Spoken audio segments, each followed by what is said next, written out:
Muy buenas tardes a todos.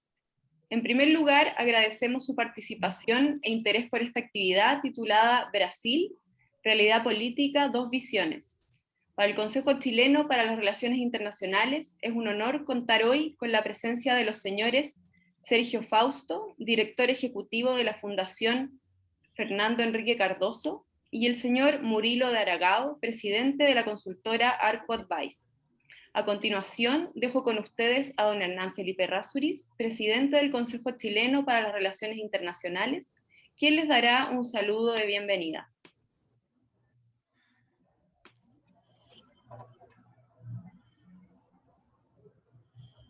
Tu micrófono, por favor, Hernán, presidente. Está en mute, Hernán. Yo pasé. Hola, muy buenas tardes. Es realmente un honor haber conseguido dos expositores tan destacados en Brasil. Los dos son analistas políticos, son líderes de opinión, son personas que también tienen un contacto estrecho con la academia, estudio en distintas partes del mundo, asesoría a empresas importantes, al Banco Mundial. No ha sido fácil porque la realidad política de Brasil es muy activa, conseguir gente tan distinguida, y para nosotros, para el Consejo, es también un motivo de satisfacción contar con tantas personas que nos acompañan a pesar de estas circunstancias tan incómodas y con la esperanza de volver a verlos luego. Esperamos que en septiembre realmente participemos presencialmente.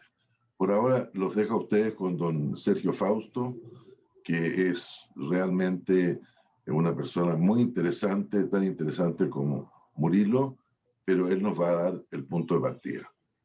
Adelante, don Sergio.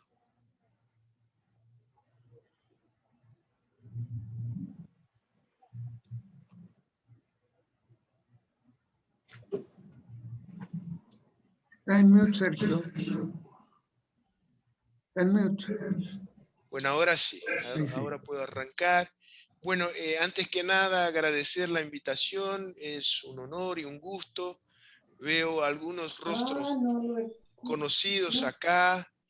Jaime Gasmuri, mi amigo, saludos desde Brasil, te extraño, a ti y a Paulina.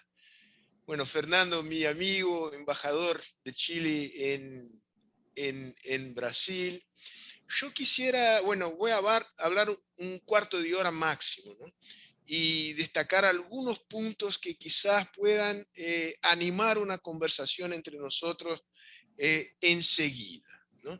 Yo estoy plenamente consciente de la importancia que Brasil tiene para Chile desde el punto de vista diplomático y también desde el punto de vista del sector privado, de las inversiones que empresas chilenas han hecho y siguen haciendo en Brasil.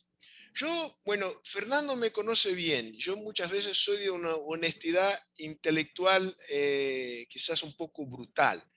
Y para decirles la verdad, es que no quiero cargar en la nota negativa en relación a Brasil, pero para ser 100% honesto con ustedes, la verdad que tengo preocupación en relación a Brasil. Y no es una preocupación conjuntural, es una preocupación que está asentada en la observación de algunos procesos de más larga duración y que creo están generando un cierto quiebre de expectativas en relación a la estabilidad institucional del país, la capacidad del país de lidiar con sus conflictos, que son muchos, y de salir a flote de circunstancias muy difíciles. Estamos atravesando una circunstancia muy difícil que es resultado, bueno, de muchos procesos, pero mucho en particular de una pandemia que nos golpeó muy fuerte, de un muy mal manejo del gobierno brasileño. Pero ¿cuáles son los procesos de más larga duración que me preocupan, ¿no? En primer lugar veo un desbarajuste institucional que nunca he visto en los últimos 30 años en Brasil. Desde que regresamos a la democracia, bueno, no voy a hacer comparaciones con el periodo autoritario, es un juego totalmente distinto. Creo que no es que las instituciones no estén funcionando, que prevalezca una parálisis institucional o un conflicto sin mediaciones entre las instituciones, pero es clarísimo que las instituciones desbordaron sus cauces normales, ¿no? Son trenes que salieron de sus rieles normales y que esto creó una inmensa zona gris donde hay mucho conflicto y mucho entrechoque entre las instituciones. Esto no generó un punto de ruptura, lo que es la nota positiva, ¿no?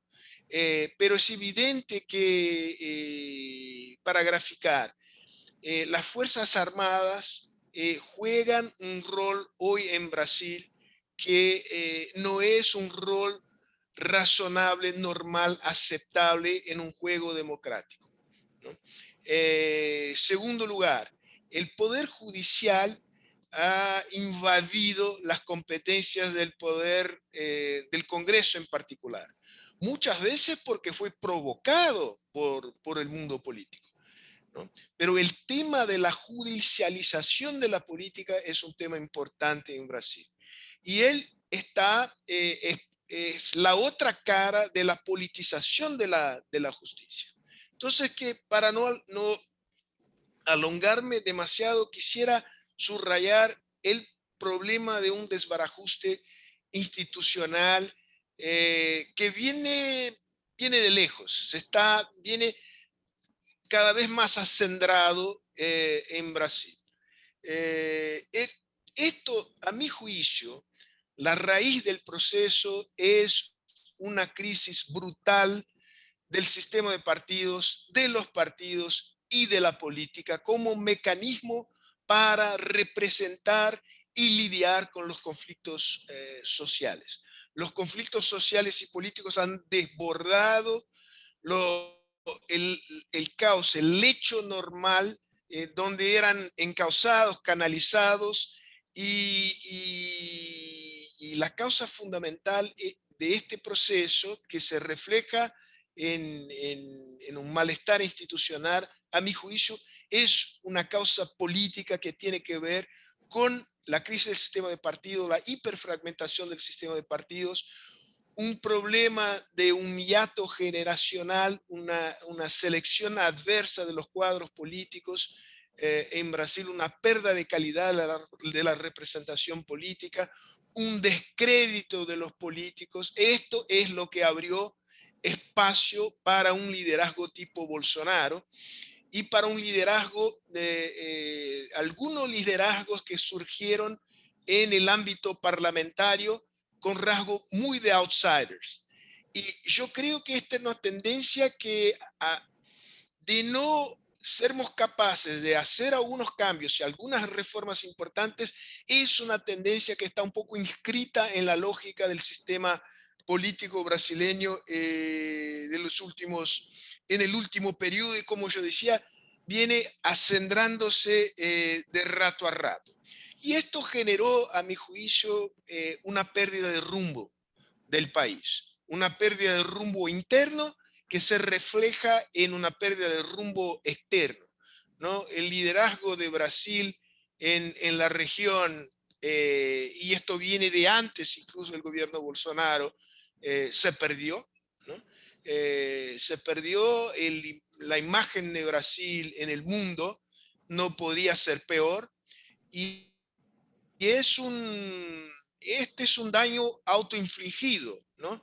Es una consecuencia de este proceso entrópico de las instituciones políticas en el sentido largo que estamos viendo en el Brasil. Así que creo que Brasil está en un, bueno, es un poco un lugar común decir que estamos ahí en un parteaguas, pero creo que en este momento es verdad, ¿no?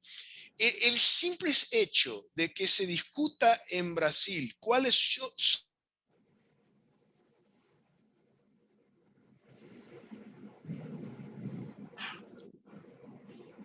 Algo pasó. Que Perdón, ahí está. volví. El simple hecho de que en Brasil se discuta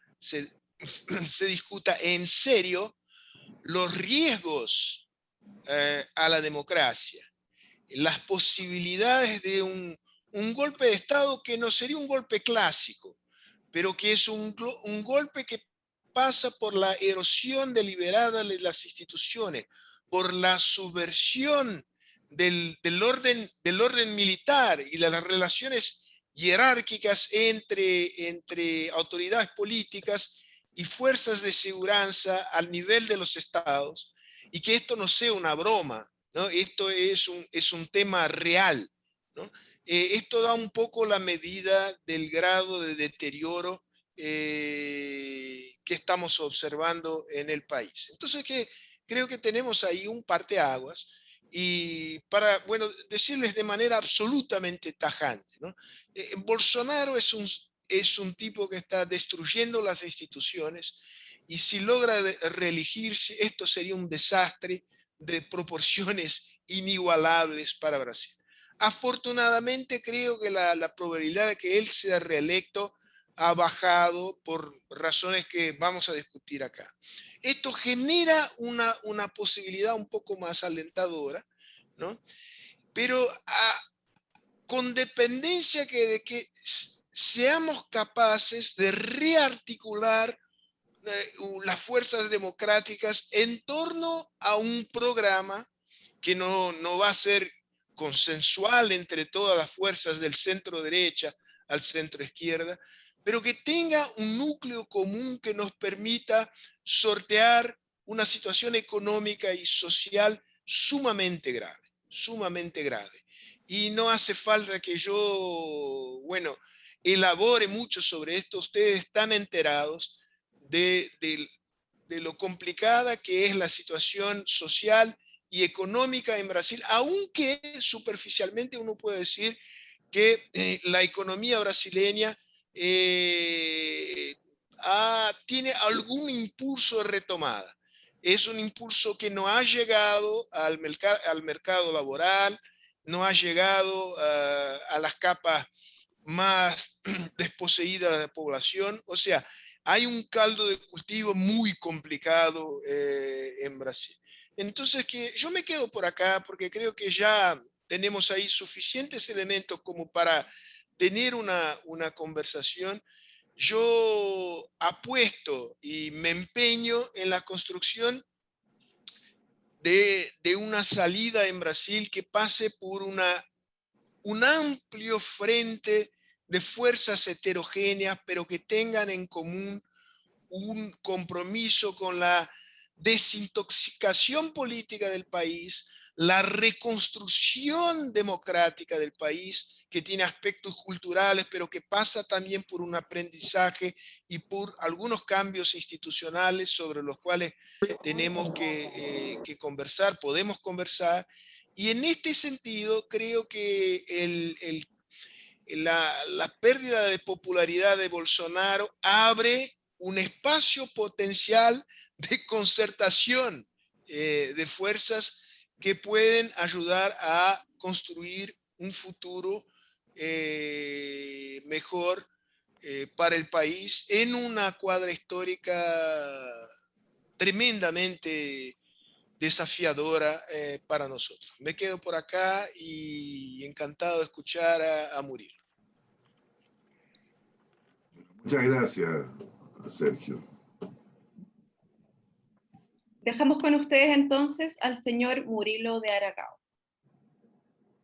Bueno, es un reto para mí hablar en portuñol después de Sergio, que prácticamente habla como un nativo, con acento argentino un poquito algunas veces, pero habla muy bien, Sergio.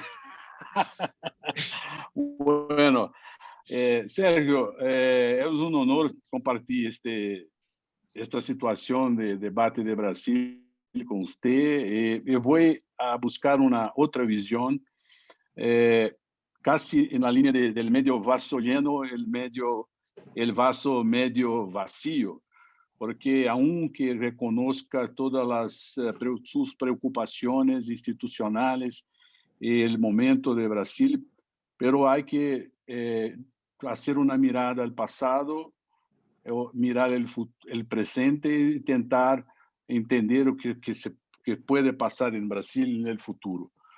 Creo que Brasil desde 86 vive un proceso de redemocratización con 8 presidentes, 2 procesos de impeachment. Obviamente, alguien está con un micrófono abierto. Ok, bueno. O sea, desde 86 tenemos un proceso de redemocratización con 8 presidentes, 2 impeachments. No fue un proceso tranquilo. Nuestras instituciones fueron duramente testadas, pero logramos muchos éxitos. Estabilizar la moneda, ganamos la lucha contra la inflación, gracias a Fernando Henrique Cardoso. Aumentamos nuestras reservas, ampliamos nuestras exportaciones de commodities, descubrimos el presal, enfrentamos escándalos de corrupción, arrestamos políticos, aprobamos ley de anticorrupción, aprobamos la ley del clean sheet, la ficha limpia que quitó un montón de ladrones de nuestra política. Tenemos más comprometimiento con compliance. Desde 2016 implantamos acá en Brasil un ciclo de reforma muy importante, que sigue todavía mismo en medio de un gobierno controvertido como el de Bolsonaro.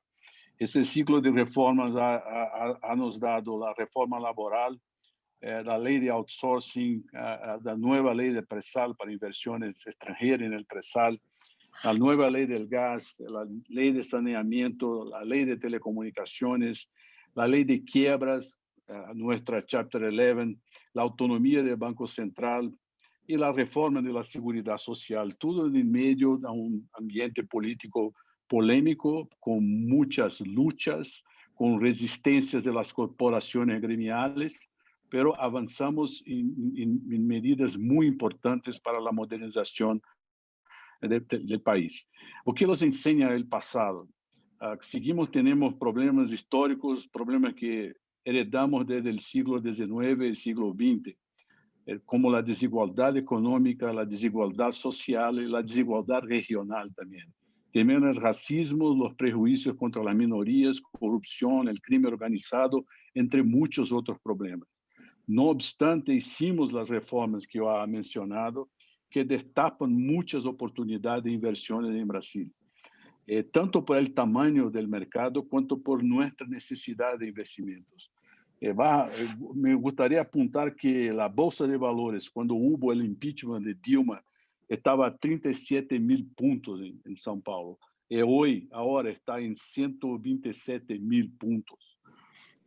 Obviamente, estamos ahora, en el presente, en medio de una pandemia, a un gobierno excesivamente controvertido, con un reto electoral a frente muy serio, con problemas de la imagen de Brasil, con una narrativa muy dura contra las instituciones por parte de sectores del gobierno. Estamos todavía en una crisis económica relacionada a la pandemia. Existe una gran polarización política entre la derecha de Bolsonaro y la izquierda de Lula, y el centro padece de una organización más fuerte. O sea, hay un escenario de dudas a frente, pero hay que reconocer que en medio de nuestras dificultades políticas avanzamos, sin embargo, en el proceso de reformas, como ya he mencionado, y en el inicio de este año en Brasil, solamente las operaciones de M&A ya llegan a 600 mil millones de dólares. O sea, hay mucha gana para investir en Brasil por cuenta de las oportunidades que existen aquí y también porque existen algunas instituciones muy buenas que pueden garantizar las inversiones, y también tenemos ahora la autonomía del Banco Central, reservas en divisas, en moneda fuerte de casi 400 mil millones de dólares. Hay superávit en las exportaciones, tenemos por la frente un boom de commodities. Y tenemos también, aunque concordo con que habló Sergio acerca de las instituciones en Brasil, hay hoy un choque de instituciones que disputan poder, la judicialización de la política y la politización de la justicia, como ha dicho Sergio Fausto, y también el avance del legislativo acerca de competencias económicas, de política económica del gobierno, también es un hecho que vivimos. Aparte de los ruidos institucionales, hay una vocación de nuestro pueblo para la democracia, y aunque el presidente con narrativas controvertidas pueda dar la intención de que existiría la posibilidad de una especie de golpe militar acá, esta posibilidad es remota, no hay apoyo para tal. Brasil, cuando hizo el golpe militar en 1964, había un apoyo casi total de la sociedad brasileña, casi total, 90% de la prensa en favor de la salida del presidente João Goulart. No fue out of the blue que se creó un golpe en Brasil, y hoy no hay la menor posibilidad que ocurra lo mismo. Aunque Bolsonaro quiera, que yo no creo, que va a intentarlo, el ejército no va a ser parte de una conspiración. Y como dice De Gaulle, sin las Fuerzas Armadas no hay posibilidad de se hacer un golpe de Estado en países más o menos organizados, como es el caso de Brasil. El Brasil, obviamente, es mejor do que parece y muy peor do que debería. O sea, tenemos mucho a mejorar en el futuro, pero tiene una apreciación legítima por la democracia. Las instituciones, aunque no funcionen políticamente de forma adecuada, no van a permitir quiebras de la institucionalización, y tenemos que mirar el continuo de Brasil en los últimos 30 años. Brasil es un país reformista de bajo impacto.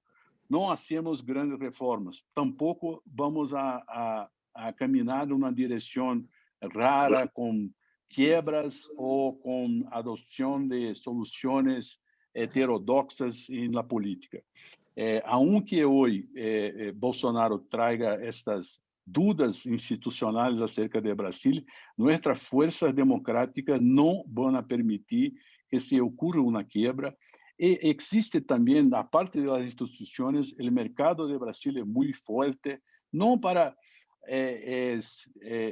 mandar en el gobierno, pero para influir en las decisiones del gobierno. Cuando el Congreso intenta hacer algo raro, como por ejemplo no pagar las deudas, inmediatamente la reacción, la tasa de interés futuro, los puntos en la bolsa de valores y el cambio con dólar manda la mensaje de que las cosas no están yendo bien. Ahora, por ejemplo, fue aprobado una ley del fondo electoral absolutamente afuera de nuestra realidad. Inmediatamente los señales de la economía, de los mercados no fueron positivos, y ahora el presidente y las fuerzas del Congreso buscan una solución que no sea tan extravagante como a que fue aprobada por el Congreso recientemente. O sea, yo tengo confianza de que el continuo de Brasil continuará a ser positivo.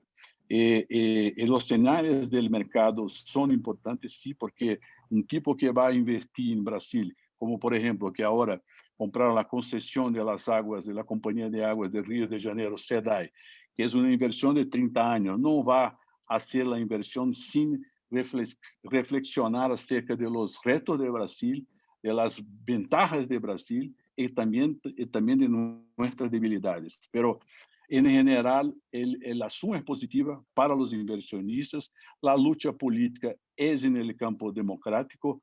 Acerca de las elecciones de 2012, ¿quién fue el nuevo presidente?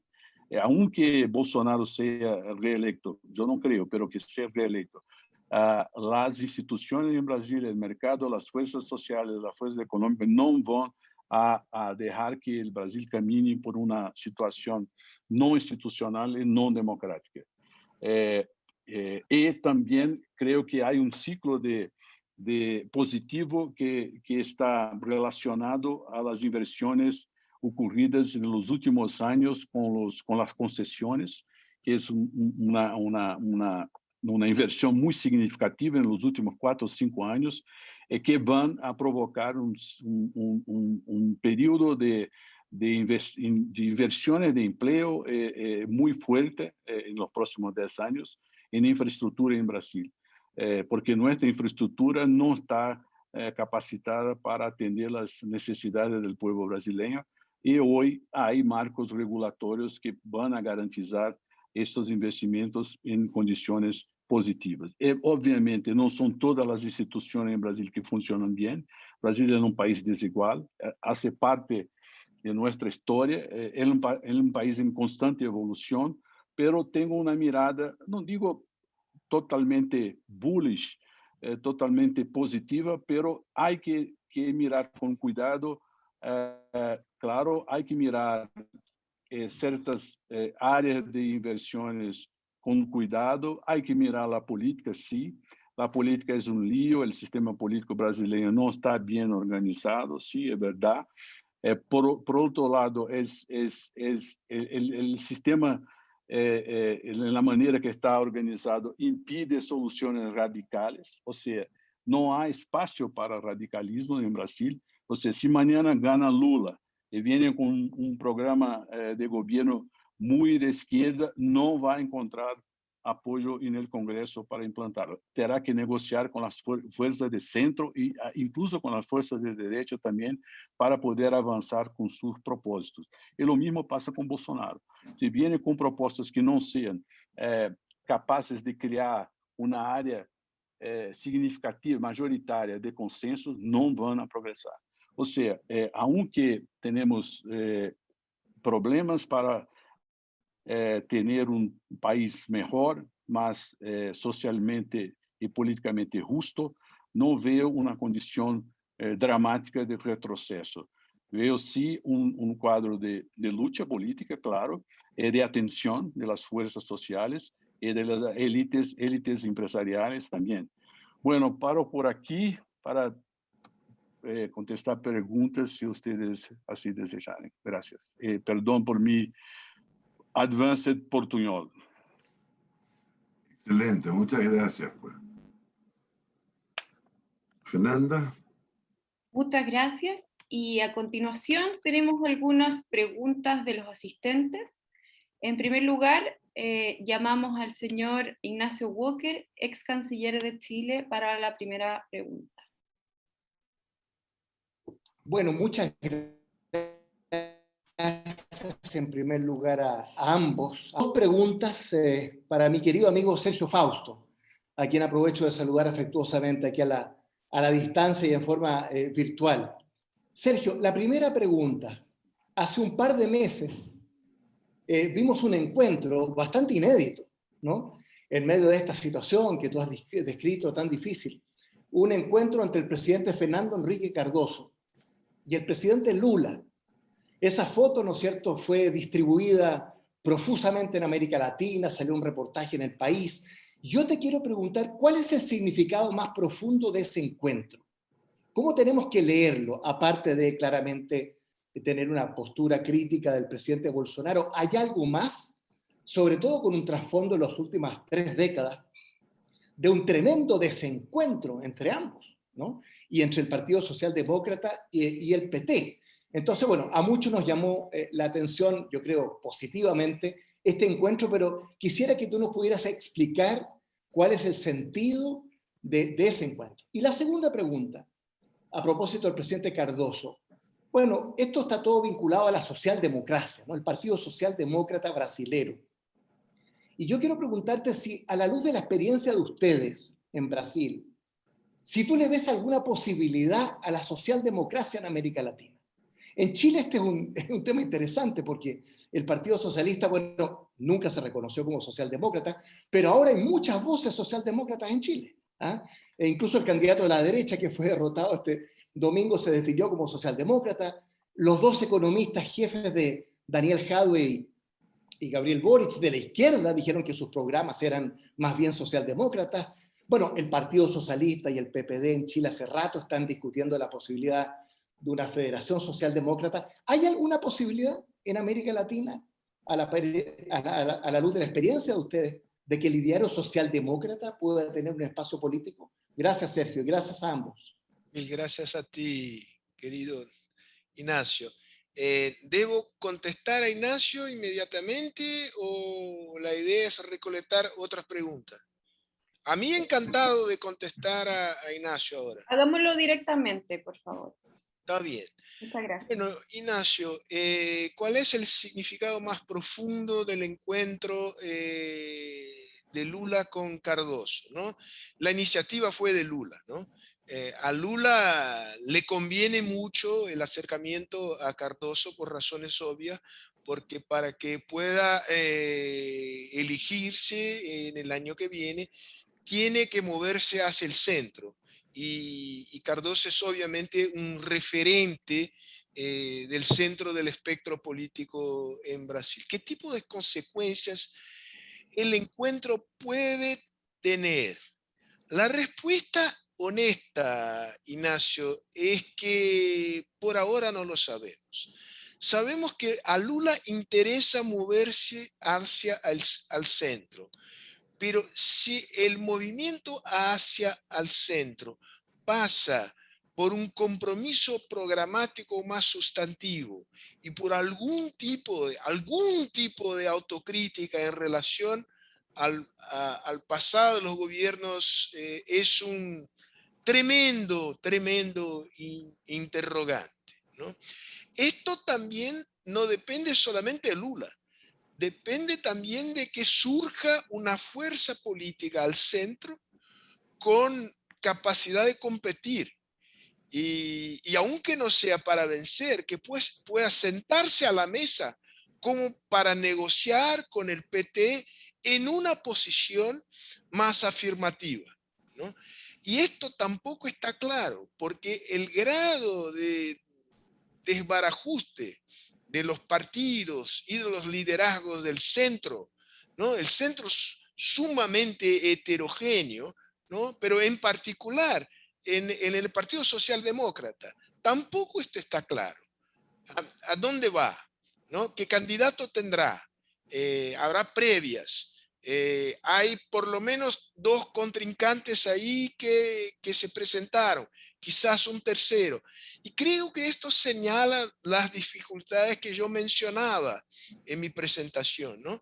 Que es una tremenda crisis del sistema de partidos, de las fuerzas políticas, de los liderazgos. Y es por esto que lo que tenemos los que están puestos en la escena política son Lula, más que el PT.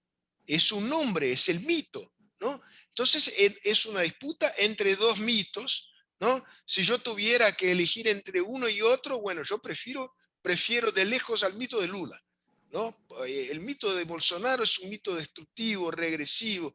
Lula tiene un montón de problemas, pero the lesser of two evils, ¿no? Para decirlo en inglés. Y esto te da el cuadro súper problemático. Y paso a la segunda pregunta, ¿no? Empezando por las posibilidades de la socialdemocracia en Brasil, ¿no? Creo que existen, pero se perdió la oportunidad histórica que tuvimos. ¿Se perdió por qué? Porque todo lo contrario de lo que pasó en Chile había una derecha que supo estructurarse y competir en la arena político-electoral, con mucha fuerza, con mucha competencia, que hizo una transición genuina, ¿no? Interna de su alma, ¿no? Que fue pinochetista y que pasó a ser democrática, ¿no? Y esto como creó una presión para que se formara la concertación. En Brasil no hubo la derecha, ¿no? Porque la derecha no generó un heredero político de la dictadura militar. Entonces aquí lo que pasó fue una brutal competencia autodestructiva entre dos vertientes de la familia socialdemócrata. Una más liberal, con tintes más liberal, nosotros, ¿no? Y una más a la izquierda, un poco más tradicional, ¿no? El PT. Perdimos esta oportunidad. Aún la tendremos. Yo, bueno, en esto estoy jugado, Ignacio. Ahora, es la política, ¿no? Esto se va a pasar, se nos va a pasar. La verdad es que, por lo menos te digo una cosa, ¿no? Desde el punto de vista personal, estoy rehaciendo relaciones históricas de amistad que se habían ahí, no rompido, pero que estaban ahí un poco dañadas, ¿no? Es esto. Muy bien, ¿Cuántas gracias. veces hablamos, Jaime Gasmuri, sobre esto? ¿Cuántas veces? ¿No? En almuerzos súper agradables, donde discordábamos, ¿no? Había pero frente a Bolsonaro, y esto creo que fue un shock. Espero que eso sea un choque internalizado también al interior del PT. ¿No? Cuando surge, y no es la derecha Piñera, por Dios.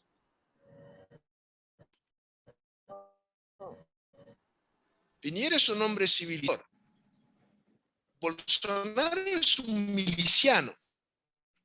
No es un tipo, perdón Murilo, no es un gobierno controversial. ¿No? Controversial somos todos, ¿no? Gracias a Dios, ¿no? Es un gobierno dirigido por un tipo que tiene vinculaciones con los grupos paramilitares de Río de Janeiro. Es su cuña política. Él puede que no sea criminalmente culpable de muchas cosas, pero sociológicamente viene de este mundo, ¿no? Y lo más espantoso es que una parte importante de los llamados liberales y de las élites brasileñas embarcaron en el buque de un tipo como este, ¿no? Tenemos Houston, we have a problem. Gracias, Sergio. Muchas gracias. A continuación, la pregunta la realizará el profesor Guillermo Holzman, ex subdirector del Instituto de Estudios Internacionales de la Universidad de Chile. Muchas gracias. La verdad que soy director del Instituto de Asuntos Públicos de la Universidad de Chile, para que no me pasen la cuenta después. Muchas gracias por las exposiciones a Sergio y a Murilo. Tengo una pregunta para cada uno. Creo que es muy interesante lo que ustedes han señalado. Primero para Murilo, digamos, tú diste un escenario que era más o menos así, todo va a seguir más o menos bien, no hay extremos dentro de lo que se puede esperar el año 2022. Pero te quisiera llevar un poco más allá, dado digamos, tu calidad de analista. ¿Y cuál sería el escenario más optimista, que a lo mejor es el que señalaste en tu presentación, y cuál sería el más pesimista? Porque efectivamente Brasil es parte de un faro que está en América del Sur y cuyo peso claramente es indudable. Entonces yo te diría un poco, ¿qué se ve después de las elecciones de 2022 en términos optimistas y pesimistas? Y para Sergio, digamos, la Fundación Fernando Henrique Cardoso tiene un prestigio, digamos, enorme y para todos los que nos dedicamos a estos temas, sin lugar a dudas, siempre ha sido referente. Entonces, considerando de que tú mismo has señalado de que Brasil está debilitado y fragmentado de alguna forma internamente con todo este proceso político que ha vivido, ¿qué criterios uno debería utilizar para la evaluación del proceso político de Brasil, considerando que América del Sur está igualmente con distintas configuraciones ideológicas? Es decir, no hay una idea de un Brasil con liderazgo. Entonces, ¿qué criterios deberíamos nosotros utilizar para mirar eso? Muchas gracias. Bueno, empiezo yo, ¿sí? Ujú. Bueno, el escenario más negativo para mí es una victoria de Lula o de Bolsonaro con amplio apoyo en el Congreso, o sea, con una mayoría parlamentaria que dispensase acuerdos políticos con otras fuerzas. Es muy difícil que eso ocurra. por cuenta de la fragmentación partidaria de Brasil. Pero eso sería el escenario peor, porque daría a ellos la posibilidad de hacer lo peor de que ellos piensan acerca de la política, la economía. No podemos olvidar que Lula tiene en sus cercanías personas que piensan que Cuba es el óptimo y que tenemos que estatizar las empresas estatales de vuelta, que tenemos que no tener acuerdos con el mercado. O sea, hay muchos así que están cerca de Lula. Yo estuve recientemente con uno de los líderes de él en un almuerzo privado y me quedé muy sorpreso con algunas de las ideas que todavía, ideas del siglo XIX, que todavía ellos ainda la abrazan. El escenario más positivo sería una victoria del centro, sí, sin duda, que alguien que pudiera organizar los 40%, los 30, 40% de los votantes que no son ni bolsonaristas ni lulistas. Existen, pero el centro todavía no tiene una organización. Hay algunas luces en el final del túnel. Hay que se decidir. El PSDB, la Socialdemocracia de Brasil, va a hacer las previas ahora. Va a ser una buena oportunidad. Empieza en agosto, una buena oportunidad para se debatir y traer para la opinión pública el debate político de alternativas. Probablemente en noviembre, diciembre, el PSDB va a tener una candidatura, que es bueno. Y tenemos que ver si las otras fuerzas de centro van a marchar también para una candidatura única. Yo creo que el centro va a pasar por una especie de playoff con 3, 4 fuerzas a disputar la primacía del centro y de acuerdo con las condiciones ambientales de la economía, de la pandemia en el inicio del próximo año, podrán ser competitivos o no. Pero ese es el mejor escenario, porque fuerzas de centro iban a mantener el ciclo de reformas, iba a pacificar las discusiones acerca de las instituciones y iría a colocar un punto final el debate de golpe de Estado, cosas así, e iba también a tener un poco más de fuerza política para debater con el legislativo y el judiciario acerca de este conflicto institucional que tenemos acá en Brasil. Sergio.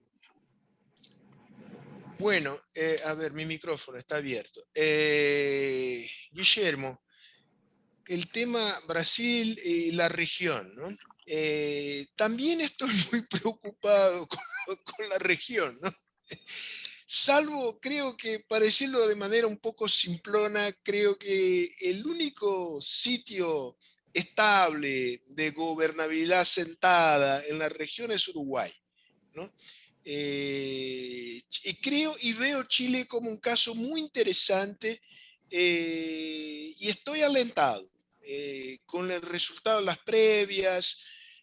Me generó mucha preocupación los resultados de las elecciones para la Convención Constitucional. En este sentido, mi lado un poco más conservador en términos políticos miró esto con cierta preocupación, ¿no? El hecho de que las fuerzas convencionales no están representadas en la convención en un grado que me tranquilizaría más, ¿no? Pero veo que Chile de alguna manera está encauzando la energía política que fue desatada en el año 2019 y que venía de antes, venía de lejos, ¿no? De los pingüinos, de los universitarios y todo esto. Salvo por Uruguay, por la excepción, creo que son dos países que son excepcionales en la región, ¿no? Veo las cosas sumamente complicadas en Argentina. No, es un declinio que no para y que se aprofunda. En Venezuela la cosa se complica. Colombia está súper complicado. Ahora Perú, ¿no? Y creo que esto genera problemas para Brasil actuar y al interior de Brasil, porque refuerza la polarización al interior de Brasil. ¿no? Porque Bolsonaro va a jugar con la carta que estamos cercados por el comunismo, ¿no? Mira vos, Cristina, la mandamás en Argentina, ¿quién es? ¿El boludo de Alberto o Cristina? Claro que es Cristina, ¿no? Luis Arce se hace de moderado, pero quien tiene la batuta es ¿quién? Es Evo, ¿no? Mira Maduro, ¿no? Y esto puede cuajar, ¿no? En ciertos sectores de la opinión pública. Del otro lado, Lula, en términos de política externa, me parece que tiene una tendencia a tener un reflejo del viejo latinoamericanismo muy anacrónico, ¿no? Se pone desde... Y uno incluso puede entender desde el punto de vista, no hay que olvidar que el tipo estuvo en la cárcel y que Alberto se fue solidariamente a visitarlo. Esto toca a uno, ¿no? Son seres humanos, ¿no?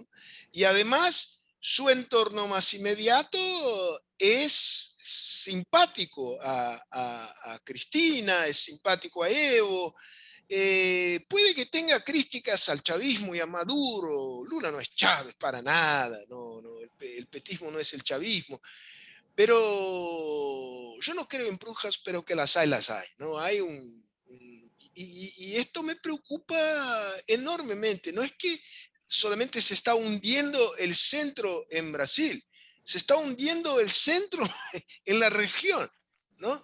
Con la excepción de Uruguay y la excepción, creo que parcial, de Chile. Muchas gracias. A continuación, damos la palabra al señor Óscar Guillermo Garretón, empresario chileno.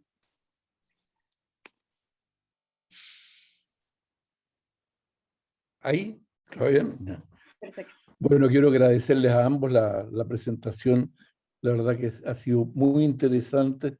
Y quería detenerme un poco más en la última cosa que dijo Sergio, que fue curiosamente también la primera, digamos, que Brasil era muy importante para Chile y muy importante para la región, ¿no? Cuando también Murilo de Aragao habla de Brasil, plantea una serie de oportunidades que se abren para Brasil.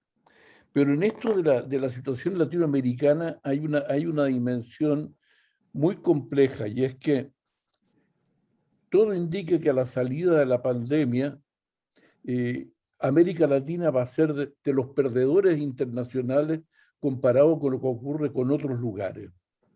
Y la verdad que el rol de Brasil en términos de liderazgo latinoamericano es indispensable para poder jugar un rol, digamos, en lo cual podamos unir, no sé si a los 600 millones de latinoamericanos, pero por lo menos hacer una masa crítica como para poder operar en un mundo cada vez más global y cada vez más con redes internacionales en esto. Sin embargo, me da la impresión del planteamiento de ustedes que esa dimensión internacional del rol de Brasil, de su liderazgo, es algo, digamos, que por supuesto desalentado por la realidad de Latinoamérica y también, yo diría, muy dedicado al tema interior. Pero esta dimensión latinoamericana de la etapa que viene en América Latina, ¿es algo, digamos, que está presente o está en la discusión brasilera o no? Murilo, ¿quieres hablar primero? Sí, yo hablo primero. Don't get me started. No, a este yo voy a hablar porque... primero. Está bien, yo voy a hablar primero porque creo que usted va a hablar mejor do que yo acerca de eso. Brasil es un país pobremente internacional. O sea, el centro decisorio de Brasil está muy lejos de la frontera. Brasil es un país que está mirando adentro a sí mismo. No tenemos como nación una dimensión latinoamericana. No hay una aspiración del pueblo de Brasil, el liderazgo de la región, porque el pueblo no tiene una noción clara de lo que sea la región. Brasil es tan pobremente internacional que tenemos menos turistas que la Tour Eiffel. O sea, la Torre Eiffel tiene casi 7, 8 millones de turistas por año. Antes de la pandemia, Brasil tiene más o menos los mismos números de turistas que van a Brasil. Brasil tiene los mismos números, 5 millones de brasileños que van al exterior.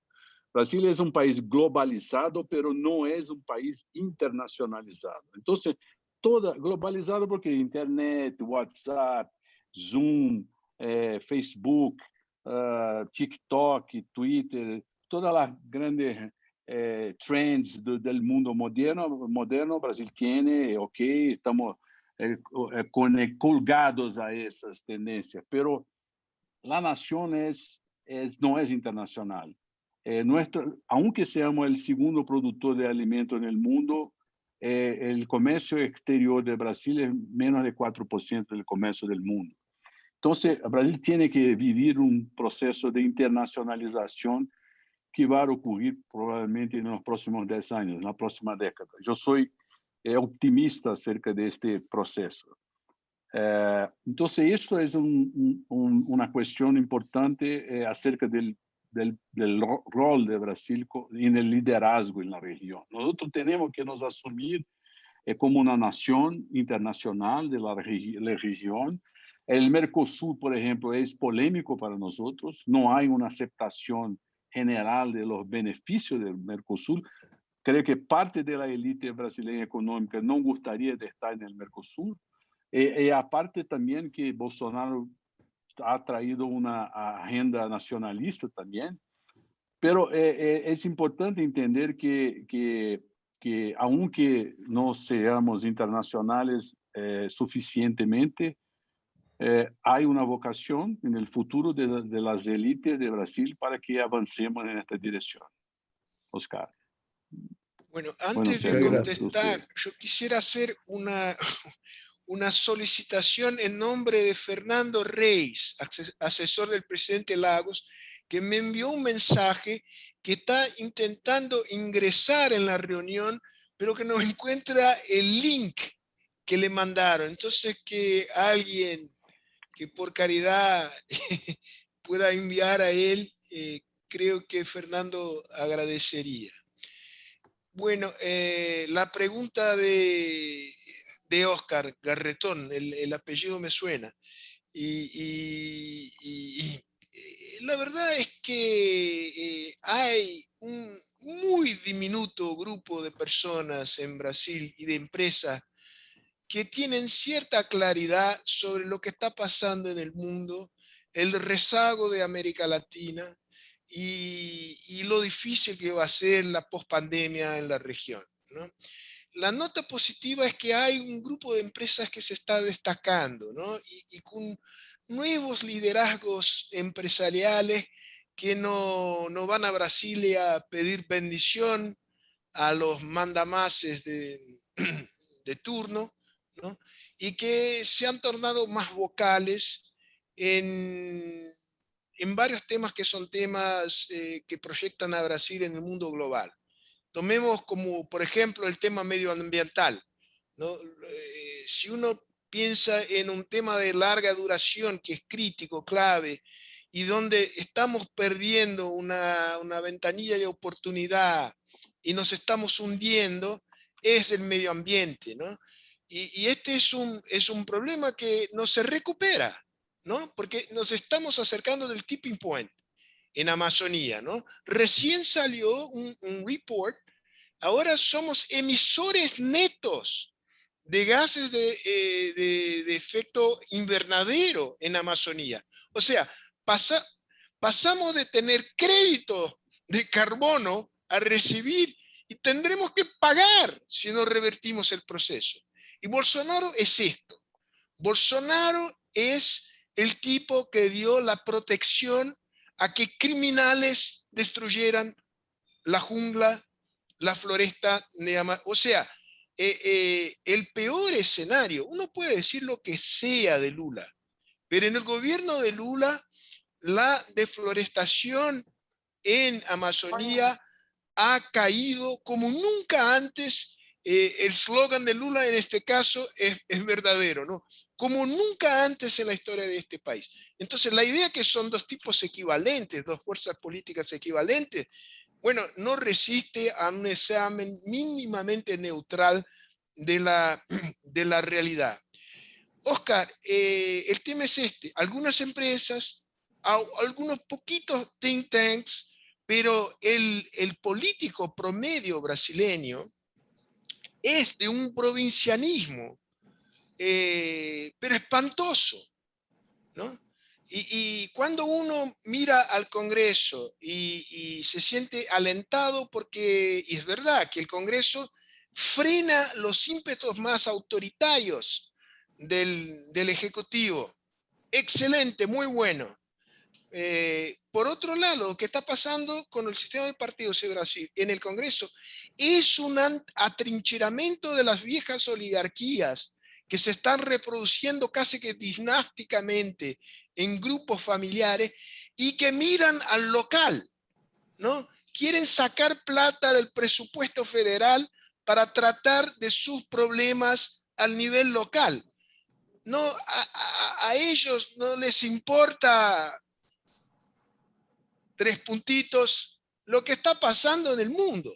No tienen ni idea, ¿no? Y mira las Fuerzas Armadas brasileñas, en las cuales depositábamos y esperanza, y parte de ellas se profesionalizó.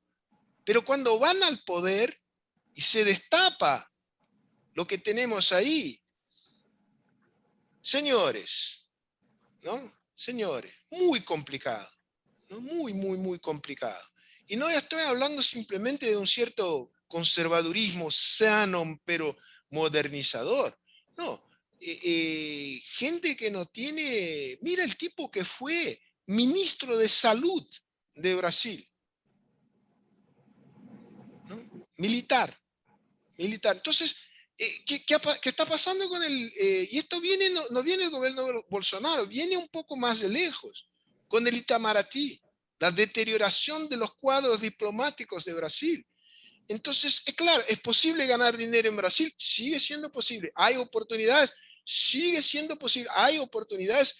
Y yo no discrepo de Murilo. Creo que hay una serie de procesos que son interesantes. Yo mismo hay una papelera chilena que tiene una inversión importante en Río Grande do Sul. Yo soy inversor en esta empresa, ¿no? Y que emitió una debenture espectacular, excelente, me parece súper seguro. Voy a llenar los bolsillos de plata, ¿no? En este sentido, muy tranquilo.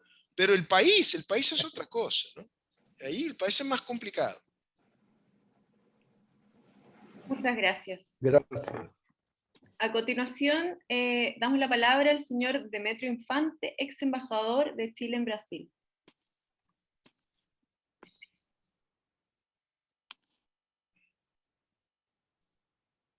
Tienen que reactivar su... Ahí. Ahí está. Ahí, perfecto. Ya, ok. Bueno, buenas tardes y felicitaciones antes que nada a los dos panelistas por su excelente exposición. Una cosa chica primero. Cuando Sergio hablaba de la falta de liderazgo en Brasil de los partidos políticos y de la falta de líderes y de la carencia que tenían y de la anarquía que se había producido, yo me preguntaba, ¿este hombre estará hablando de Chile o estará hablando de Brasil? Porque era más o menos un poco la misma vaina, como dicen, que nos está pasando a nosotros. Pero yo quiero ir más bien a una cosa que por referente a lo que me podría decir Murilo. Siendo embajadora ya, mi buen amigo Paulo Scar, presidente de la FIESPI, que se dice que es la organización de empresarios más potente y más grande del mundo, me invitó un día, de forma muy afectuosa, a almorzar con 12 miembros del directorio, en el último piso de ese gran edificio que tienen ahí en Sao Paulo, y que tiene una vista espectacular. Almorcé muy bien. Edificio y el tema Italia. era, ellos, ¿perdón? Edificio Italia. Exacto. Y el tema era que ellos me querían un poco interrogar, 2005, sobre esta cosa que estábamos haciendo los chilenos, que era medio alocada, y de quién se ponía delante de nosotros estábamos listos con la lapicera para suscribirlo después de una negociación. ¿Y qué pretendíamos? Yo traté buenamente de explicarle lo que nosotros buscábamos, cómo se nos había abierto todo un camino nuevo con este sistema, cómo habíamos llegado, yo en ese tiempo era segunda en la embajada en Estados Unidos, cómo habíamos llegado a un acuerdo con Estados Unidos, cómo habíamos entrado en el Asia, cómo habíamos sido miembros de la PEC, y todo lo que está, los acuerdos de libre comercio que estábamos celebrando con cada uno de los países. Y que eso había significado de que la gente, no solamente un desarrollo para el país, sino que a la larga había significado un beneficio para la gente. Hoy día por $7, $8, un niño humilde puede ir a un supermercado a comprar una parca por el invierno y no tiene problema. Y los chilenos pagamos por los automóviles más o menos un 50% de lo que pagan ustedes los brasileros. Así que a nosotros, más allá de lo que se dice que es un beneficio para los grandes empresarios, ha significado en la práctica un beneficio para la gente, para el país, y al mismo tiempo no ha significado un beneficio para las exportaciones. Entonces, de los 12, hubo uno que dijo, sí, dijo, podría ser una cosa que deberíamos estudiar. Y los otros, cerrados en forma absoluta, nosotros tenemos 200 millones de habitantes, tenemos un mercado de 200 millones, tenemos que quedarnos aquí, tenemos que seguir en esta materia y no tenemos mayor interés en abrirnos. Mi pregunta es, ¿sigue esa misma tendencia? Cuando todo el mundo anda buscando lo otro, cuando el TPP anda buscando, y todo el mundo anda buscando alianzas de una manera de, insisto, beneficiarse como país, pero al mismo tiempo traerle beneficio a la gente, o los grandes empresarios brasileños están poco a poco mutando, o desean cambiar, o desean ver los beneficios que una apertura y una política como la que ha sido beneficiosa. Esa era mi pregunta y muchas gracias por las grandes, reitero, por las muy buenas exposiciones de ambos. Bueno, Amado, muchas gracias por la pregunta. Bueno, Brasil es un país que mira adentro, ¿no? Entonces hay una preocupación con la apertura comercial, sí. Hay un problema de competición con Estados Unidos, que es un problema serio. Hay un problema de competición con Europa, con la Francia, en los productos del agronegocio, y esto sin duda es un problema para nosotros en términos de abrir la economía. El otro punto es que Brasil es una invención de Estado, no una invención de la sociedad. Entonces las soluciones de programáticas, planeadas, siempre fueron basadas en el desarrollo de la industria nacional. Eso viene del movimiento tenentista de los años 20. Entonces, tanto la derecha cuanto la izquierda siempre tuvieron una visión económica nacionalista, de intervención, de protección, de la creación de las grandes campeones, empresas grandes como las constructoras, como las empresas estatales, como Petrobras, Vale, Embratel, el otros. Y ahora hay un cambio, sí, y como dice, Brasil es un país globalizado, pero no es internacionalizado. Y hay una voluntad de se abrir al mundo, pero Brasil, como dije anteriormente, es un reformista de bajo impacto, despacio, lento, precisa se adaptar a las mudanzas. Y también tiene que ver las ventajas del proceso de manera muy clara. Y hoy no es claro para la industria de Brasil, o por lo menos a todos los segmentos, que la abertura económica total es benéfica para Brasil. Hay sí un movimiento que empezó con Collor, que fue aprofundizado con Cardoso, que siguió con Lula, mejor con Temer, de apertura económica, y que causó un incremento en las inversiones extranjeras en Brasil. Brasil es la cuarta o quinta destinación del FDI, Foreign Direct Investment, regardless los problemas que tenemos de proteccionismo todavía. Entonces, es un proceso que varía de sector a sector. Algunos son más proteccionistas, otros son menos proteccionistas, pero es parte del proceso de madurez económica de Brasil que estamos a vivir todavía ahora. Gracias por la pregunta, otra vez. Embajador Demetrio, ¿pudiera añadir un comentario sobre el mismo tema o no sería apropiado? Muy apropiado. El tema acá, y interesante que has mencionado SCAF, ¿no? Que fue el jefe de la fiesta por muchos años, ¿no?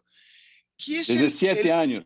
Sí, el prototipo del empresario que capturó una palanca representativa, ¿no? Y la puso a servicio del proteccionismo. Y que no fue empresario, no sé cuántos años atrás, ¿no? No tiene nada que ver con el mundo real, ¿no? Y este es el problema en Brasil.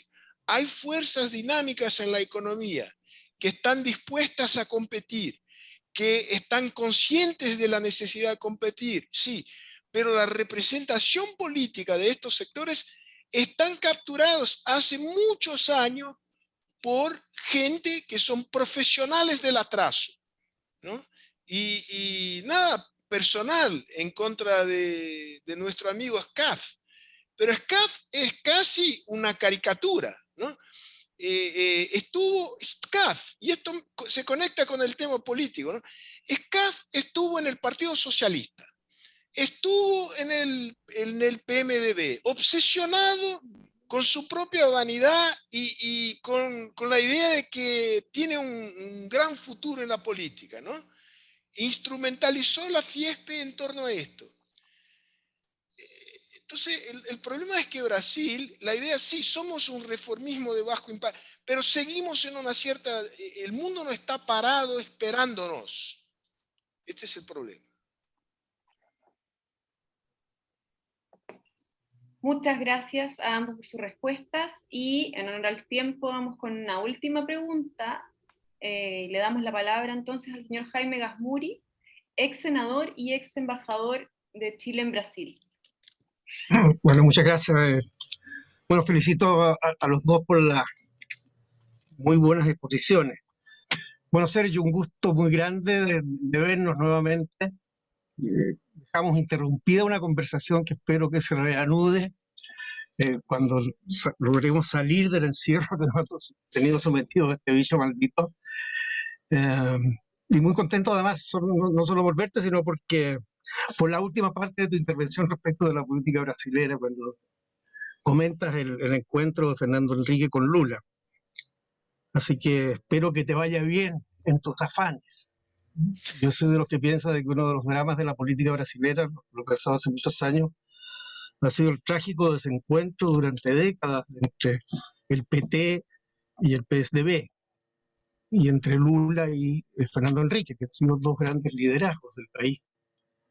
Y en fin, es un tema largo, creo que eso tiene mucho que ver con la crisis del sistema político, con su clientelización, y por tanto cualquier acercamiento que se pueda producir entre la izquierda, que al final es una izquierda moderada. Yo discrepo de algunas cosas que ha dicho aquí Virilo, a quien felicito por su, no portuñol, por su excelente castellano. Porque si uno mira con tiempo, con perspectiva, la experiencia de Lula es la de un reformismo moderado. Algo tiene que ver con lo que dice Murilo, que en Brasil no se producen grandes cambios catastróficos. Bueno, dicho eso, una pregunta para Sergio. ¿Cómo podría construirse algún tipo de acuerdo programático, ya sea en distintos tipos de alianza entre lo que representa en Brasil Fernando Henrique y el PSDB y Lula, que según todos entendemos mirando desde afuera, tiene altísimas probabilidades de ser el próximo presidente de Brasil? Decir una cosa que es obvia, digamos, en el sentido de que cómo le vaya al Brasil es fundamental para nosotros, no solo para Chile, sino que para América Latina. Sin Brasil activo internacionalmente, América Latina no va a tener voz posible en el mundo que viene. Y eso nos puede costar muy caro. Y una pregunta para los dos. Yo fui testigo de lo que yo creo que fue la primera intervención de los militares brasileños en la política desde la recuperación democrática y el término de los regímenes militares. y que fue cuando el general Vilas Boas, que era un muy buen amigo de la embajada, además, lo tuvimos al general muchas veces en Brasilia, hizo una intervención antes de que el Tribunal Supremo Federal resolviera un recurso que había presentado la defensa de Lula. Desde allí en adelante, la presencia de los militares en la política brasileña ha sido creciente. Mi pregunta es, yo espero con Murilo que la sociedad brasileña resista a las tentaciones autoritarias y golpistas, pero sin duda el ejército se ha transformado en un actor político, como no había sido en los últimos 30 años. A juicio de usted, ¿en qué sentido, qué orientaciones, qué énfasis pone esta intervención militar en la política brasileña hoy día? Muy bien. Empiezo yo, empieza Murilo. Usted, Sergio. Está bien. Muy buenas y complicadas preguntas, Jaime. De nuevo, un gusto, de verdad un gusto verte. Oye, el restaurante, perdón, el restaurante se cerró. Ya, Aquel restaurante, olvídate, tenemos que elegir otro. Vas a tener que buscar otro buen restaurante de San Pablo. Exactamente. Bueno, la posibilidad de un armado programático amplio en torno a Lula, ¿no? Porque es el polo de poder más visible, tiene una ventaja, es temprano, pero tiene una ventaja en las encuestas de intención de voto que se está ampliando. Bueno, este es todo un tema, es un fenómeno electoral impresionante, realmente impresionante. Creo que él está consciente que no puede gobernar solo, no gobernó solo cuando fue presidente. Fue un tipo que manejó el presidencialismo de coalición. Yo diría que lo manejó de manera un poco heterodoxa, ¿no? Si uno me entiende acá a qué me refiero, ¿no? Se fue un poco más allá de lo aceptable, pero que entiende el juego político brasileño, ¿no? Pero es un Lula que va a llegar, si llega, al poder en un contexto muy distinto del contexto de 2003, porque no va a tener, pese a que tengamos ahí un mini ciclo de commodities, no va a tener el viento de cola que tuvo en aquel entonces, ¿no? Su partido perdió sus generales, ¿no? Se quedaron por el camino, ¿no? Así que el PT es un partido muy debilitado en comparación a lo que fue. O sea, él tendrá que enfrentarse a una situación difícil con menos recursos de lo que había en aquel entonces, y él tendrá que hacer una alianza política, pero también programática, y utilizar su capacidad de convocación para tener en su gabinete personas que no son personas de su partido y que puedan dar una señal clara de que se va a combinar responsabilidad social con responsabilidad fiscal, para ponerlo de alguna manera, ¿no? Con sostenibilidad macroeconómica, pero sostenibilidad macroeconómica entendida también en los términos actuales, que no es lo mismo de lo que se entendía hace 20 años. Yo no estoy diciendo que Brasil pueda hacer lo que hace el Estados Unidos. No soy tan tonto como para imaginar que el futuro presidente de Brasil pueda hacer lo que Biden está haciendo con el privilegio exorbitante de emitir dólares. Pero tendremos que repactar por ejemplo, el techo de gastos, ¿no? Hay que tener una regla fiscal, pero esta no da más, ¿no? Y él tendrá que tener la habilidad como para combinar cosas muy distintas, y espero, y acá es una esperanza, que él tenga la visión clara sobre estos problemas. Y ahora, a mí lo que toca es, bueno, ayudar en lo posible para que una tercera vía tenga fuerza suficiente como para sentarse con él y negociar. O una tercera vía que pueda, si sucede un colapso de Bolsonaro, ahí sí, ponerse como una alternativa a Lula, que es el único escenario posible de una tercera vía que pueda competir con Lula. Es un escenario donde la polarización se establece entre Lula y la tercera vía después del colapso de Bolsonaro. En cuanto al tema militar, ¿no? Hay un deterioro enorme de las relaciones ahí, y que surgieron en el segundo gobierno del PT, ¿no? Ahí tenemos nervios expuestos que fueron tocados, problemas que fueron muy mal manejados, y ahí se generó un problema, ¿no? Se generó un tremendo problema que será un tremendo problema para Lula, porque Lula tiene que recuperar un terreno que tenía prestigio con los militares, pero lo perdió. Y creo que es un tema, quiero pasar la palabra a Murilo, que conoce bien el tema, pero es increíble, pero hoy tenemos una cuestión militar instalada en Brasil, ¿no? Hay que repactar este tema como está, no está bien, no está nada bien. Murilo. Gracias, Sergio. Bueno, es difícil hablar de los militares en frente a Sergio, y lembro de su padre que sabe mucho acerca de eso, de la historia de los militares, de cómo... En Brasil es difícil separar a los militares de la política, porque la República en Brasil es una invención de los militares. El movimiento tenentista en Brasil también una cosa que marca profundamente la política hasta hoy. Marca la derecha y marca la izquierda. La izquierda en Brasil tuvo también raíz tenentista, con Prestes, el Partido Comunista. De ahí hay una visión casi común en términos económicos de la derecha y de la izquierda acerca del papel del Estado, de las estatales, de la intervención económica en Brasil.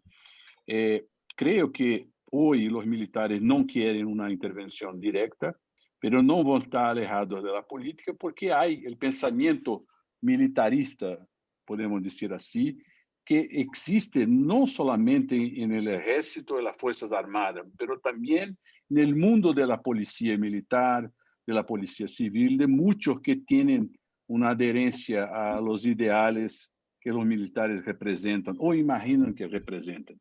Entonces creo que ellos el pensamiento, más do que los militares como instrumento de poder, pero el pensamiento de los militares va a ser un pensamiento militarista, va a ser siempre importante en la política brasileña.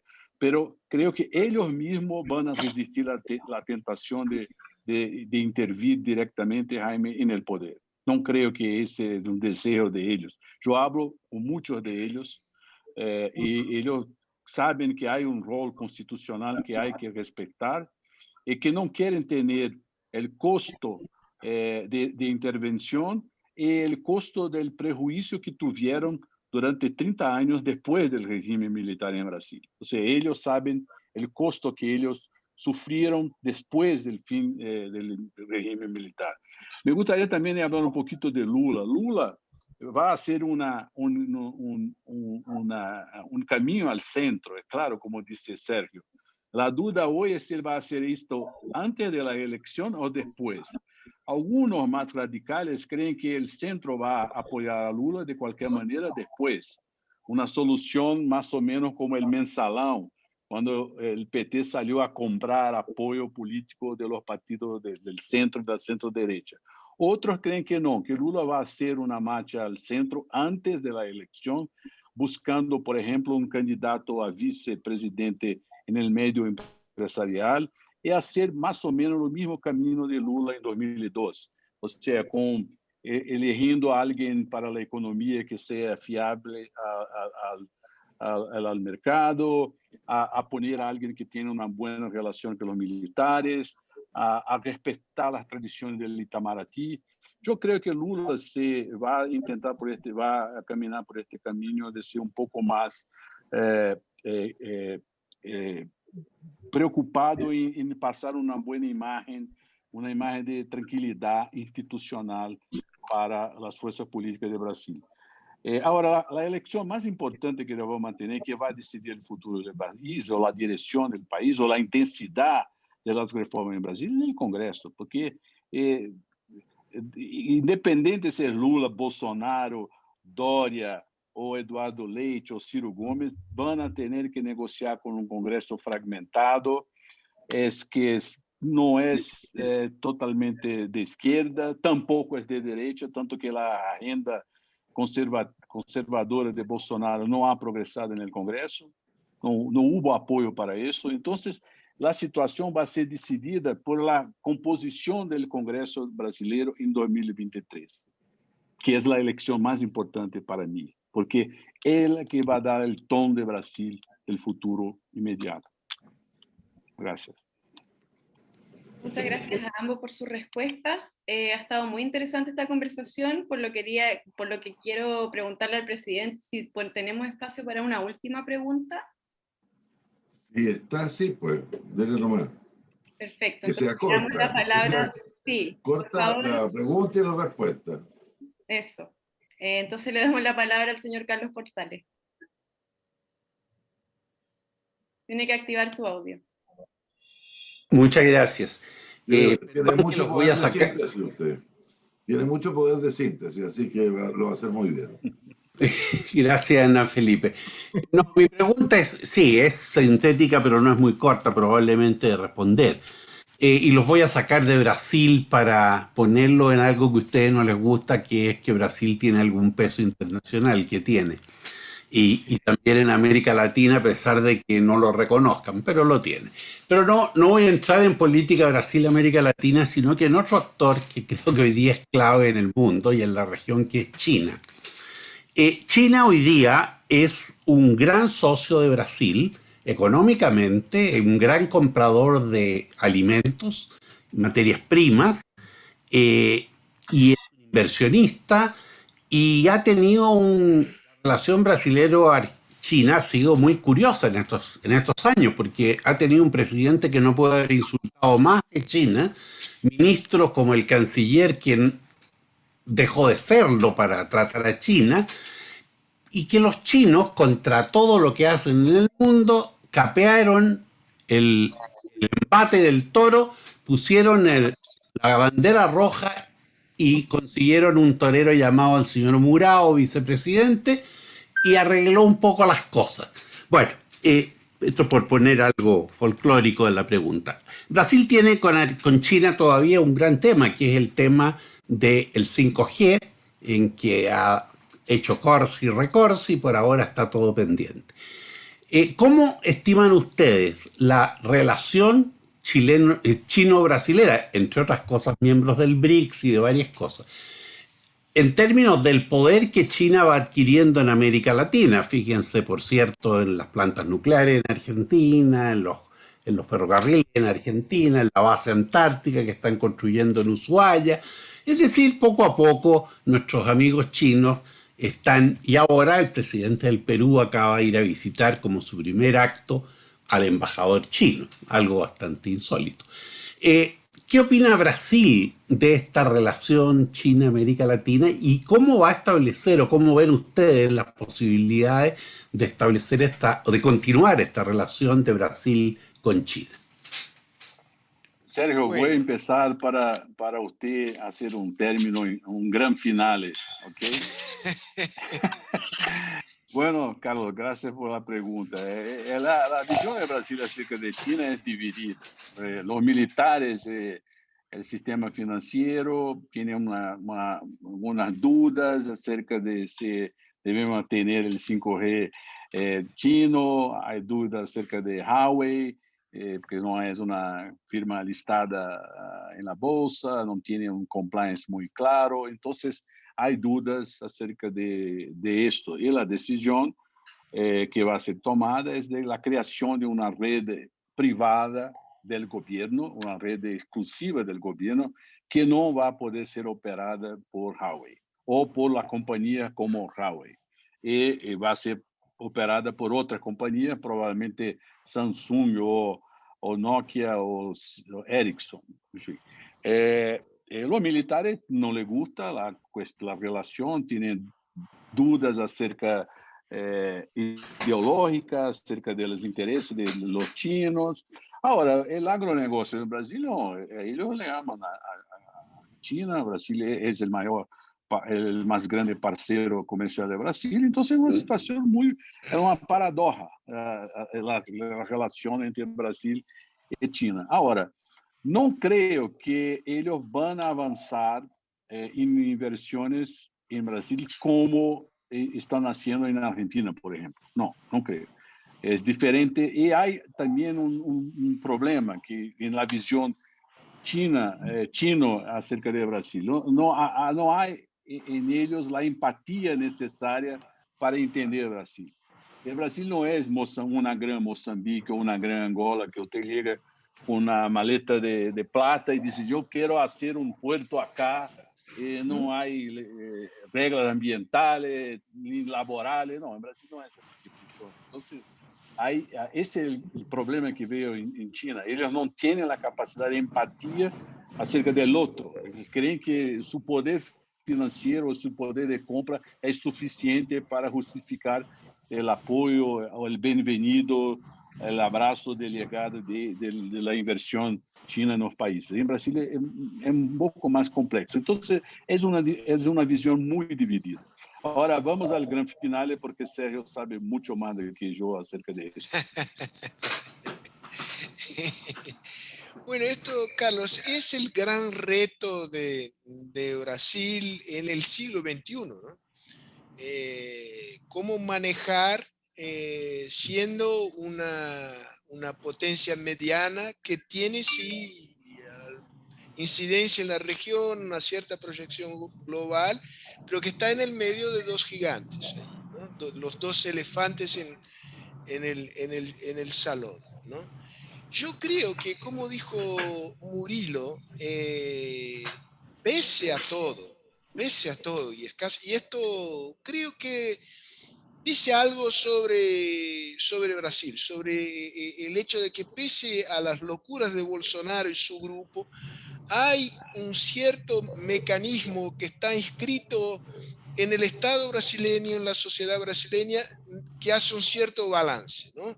Checks and balances. Y entonces, mi problema es que es más, no es tanto que Brasil no esté consciente de que este es un reto. Yo no estoy seguro de que Brasil tendrá la capacidad de sacar ventajas de esta pugna entre los dos gigantes, como Brasil logró hacerlo cuando se dio la transición de la hegemonía inglesa hacia la hegemonía americana, y también en vísperas de la Segunda Guerra Mundial, cuando Brasil supo jugar entre la competencia, en aquel entonces una guerra bélica entre el nazifascismo y los americanos. Y Getúlio Vargas fue sumamente inteligente como para sacar ventaja de los americanos en términos del arranque de la industrialización en Brasil, préstamos posteriores a la guerra. Fue un momento donde, por ejemplo, Brasil claramente sobrepasó a Argentina, ¿no? Argentina se perdió en estos grandes momentos de clivaje mundial, el pasaje del predominio de Gran Bretaña, de Inglaterra a Estados Unidos, después en la guerra. Argentina lo hizo mal y Brasil lo hizo bien, ¿no? Creo que mutatis mutandis se trata ahora de saber jugar en este escenario sumamente complejo, y no solamente en términos de contención de daño. Esto supimos hacerlo hasta ahora. El reto es cómo sacar ventaja de los dos gigantes para dar el salto tecnológico que tenemos que dar, ¿no? Porque acá o hacemos como las ranas y damos un salto, o no nos alcanza, ¿no? Estamos muy rezagados y la frontera del progreso científico tecnológico muy acelerado, y tenemos un riesgo de quedarnos atrapados en una posición de productores importantes de commodities, ok, importante, pero súper vulnerable a los ciclos de los precios internacionales. Esto en la hipótesis de que vamos a saber lidiar con el tema medioambiental. O sea, por esto el caso, y acá termino, creo que estamos en una situación donde it's not more of the same. No es la fórmula que adoptamos con relativo suceso en el pasado. Vamos despacio, pero vamos, ¿no? Ahora no estamos yendo, estamos acá como con una tremenda dificultad de fijar un rumbo, y el mundo se está acelerando y tenemos ahí un riesgo de quedarnos por el camino. Y un declinio de Brasil, con las características que tiene Brasil, no es un declinio a la Argentina, que toma tiempo, ¿no? Toma tiempo. Hubo mucha violencia política en Argentina, ¿no? Por un tema ideológico.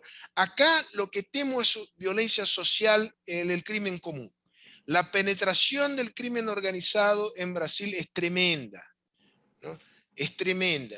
Y un declinio lento, gradual y seguro de Brasil nos reservaría momentos tremendamente complicados acá. To end in an optimistic note. Bueno, agradecemos todas las preguntas realizadas y por supuesto al señor Sergio Fausto y al señor Murilo de Aragao por sus tan interesantes respuestas el día de hoy. Para finalizar este encuentro dejo con ustedes entonces a don Hernán Felipe Errázuriz, presidente del Consejo Chileno para las Relaciones Internacionales, quien quiere entregarles unas palabras de cierre de esta jornada. Bueno, lo primero es, naturalmente, agradecer a quienes han preguntado con muy buenas preguntas, y especialmente a nuestros invitados. Presidente, no lo vemos. ¿No me ve? No se pierde nada. Bueno, lo primero es agradecer a, yo creo que Fernando Schmidt nos ha hecho la tarde, porque no pudo haber escogido mejores expositores, y a todos ustedes a los que han podido preguntar, también por la calidad de las preguntas que han hecho. Para nosotros Brasil es demasiado importante. Las últimas cifras de inversión chilena en Brasil son casi 40.000 millones de dólares, una cifra increíble, ha superado y casi duplica lo que tenemos fuera del país en inversión directa. Tenemos un comercio súper equilibrado, importante, de 7.000 millones de dólares, y más que eso, una amistad que no ha cambiado nunca, una cercanía entre los diplomáticos, que muchos han asistido aquí saben que es una prioridad importantísima para nosotros. Conocer la realidad de Brasil como la hemos conocido hoy día, ciertamente es un valor agregado enorme para nosotros. Y terminar diciendo que Brasil dice en su bandera orden y progreso, pero en realidad es cordialidad, como decía un amigo mío. Esa es la verdadera fórmula brasilera de arreglar las cosas sin grandes traumas, sin grandes problemas. Y nosotros estamos tan confiados en eso que... no cancelan. ¿Perdón? Estamos tan confiados en eso que los chilenos siguen invirtiendo en Brasil, y yo creo que las disposiciones de ustedes van a favorecer mucho las medidas o las decisiones que tomen. Muchas gracias a ustedes, muchas gracias por la asistencia, a todos los demás, y muy buenas tardes. Y gracias, Fernanda. Ha sido un gusto. Hasta luego.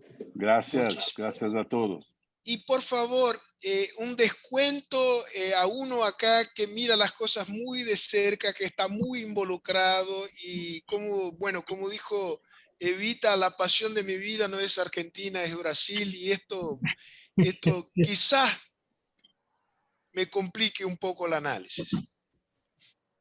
Gracias. Para nada, para nada.